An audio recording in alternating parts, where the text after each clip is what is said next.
welcome to another great video. We have some important dates and some important figures you're going to want to watch for and take note of in 2024. This will be for those still building wealth as well as those in retirement. Exactly. We're a month in, but there's still a lot to do in 2024. We're going to start right off, Kevin, with CPP. Those that are retired, you just got a raise. Congratulations. An inflation bump. January 1st, it came in at 4.4%. For those still contributing to CPP, also some changes. Yeah, what we had starting in 2019 was an enhancement to it. Well, all of a sudden that 5 year later time frame's come and we have started the second enhancement to CPP, phase 2. So you've always contributed a little bit more right now up to that sort of one barrier ahead. Now, if you're over 73,200, you're contributing more money to go into CPP to enhance to get a bigger return down the road going forward. So that is now the new enhancement coming in for those still working and still contributing. Yeah, so you have the one level and I have a second level that goes up to 73,200. We have a whole video on this, so we won't get into the nuances here. You can click on that video if you want all the detail, but that is certainly a change in 2024. Looking at the other pension, the old age security, that one, not as big of a change.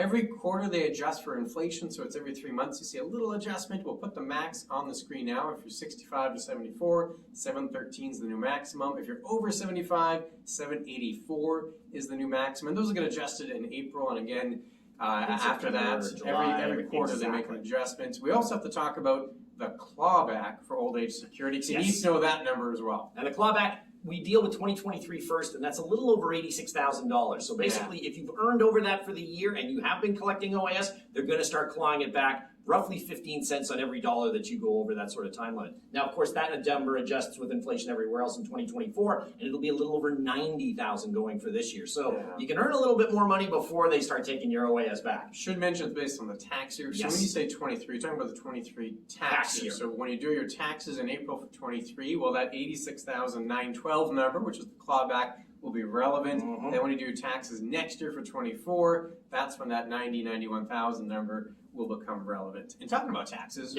what is the date for tax filing? Well, exactly. That's a big one. April 30th is the date for tax filing for your 2023 tax year. They have to be filed. Personal taxes have to be filed as of April 30th. Now, theoretically, if you don't want to file them by then, that's fine. But if you owe money, they are going to start charging you interest if it's not in by that April 30th date. And again, sometimes it goes to that May 1st, but being in a leap year, it falls on the exact day during the week that you have to be able to file. Yeah, and we're talking personal income tax. If you run a business, a little different, but personal income tax, April 30th. We get questions on this and everything else when it comes to the financial world frequently. Where should folks get a hold of us? If they want to get a hold of us, please go to chatwithclintonandkevin.com. We're more than happy to answer the questions, what T-slips you might be looking for, whether or not you've got a T5008 for gains and things. But yeah, by all means, get in touch with us on this or any other financial matter. And while we're talking about contributions and things that you have to watch for in 2024. The RRSP deadline is coming up. It's going to be February 29th. We're in a leap year, so February 29th will be the deadline. If you want to make a contribution and use the tax deduction on your 2023 return, you have to get in by February 29th.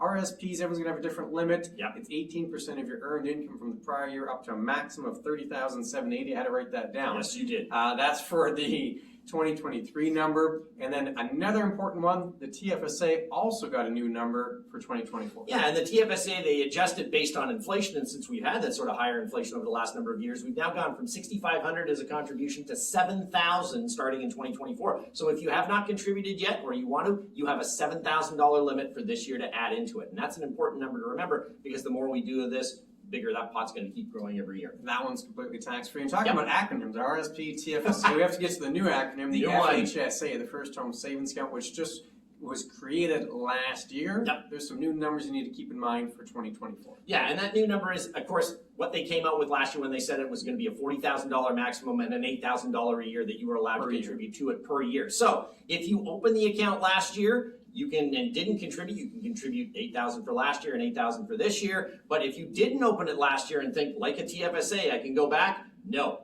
You have to deal with it with a year that you contributed. So if you open it this year, you can do $8,000 this year, and then you have the next 4 years to contribute as well. And it's an important factor to know why we're doing that. Yeah, so just to contrast here, TFSA, once you turn 18, you start earning room. Whether or not you have the account open, irrelevant, you just start earning room. Same thing with the RSP. You have earned income, you're over 18, you'll start to accrue RSP room. Whether or not you have the account open, not the case for the FHSA. Not at all. If the account's not open, you're not gaining any room. You have to open the account, and then if you don't use the full $8,000, well, then you'll get some carryover the next year. The reason, in my view, is because you have to be a first-time home buyer. You have to qualify when you open the account.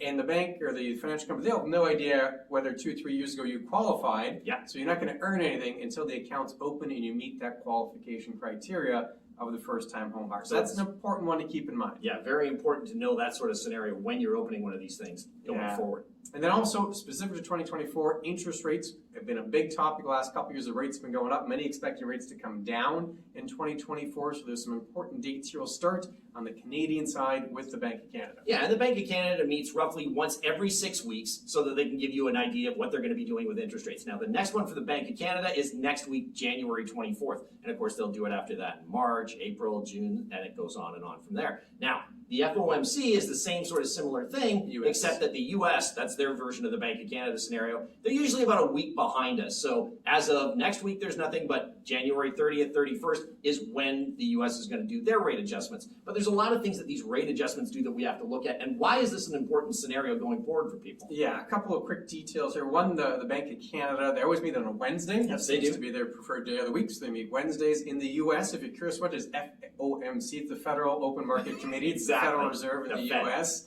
that's handling it. They always have 2-day meetings, but important to note, the bond market often works on expectations, so they might front run some of these changes. If people think that the Bank of Canada is going to cut or the Fed's going to cut in the US, the bond market might anticipate that and go down in advance, and often the banks and credit unions will base their rates off of what's going on in the bond market. So GICs, mortgages, bonds, you could see those adjust before any of the actual cuts take place from the central bank. So it's important to keep that in mind. And if you're looking for mortgages, you're looking for GICs, you're going to want to keep some of those dates handy throughout 2024. Know what's going on so that you can catch the best rates if you go and buy investing, or you can wait a little longer before you try to put money in because you need that mortgage going forward. Yeah, so interest rates often related to inflation. We talked about CPP earlier, also related to inflation. Yep. So we had some important dates for 2024. If you want more of that kind of video, we've got a great one on inflation, talking about how to hedge inflation, floating on the screen somewhere. Click on that video. We'll see you again very soon. Take care.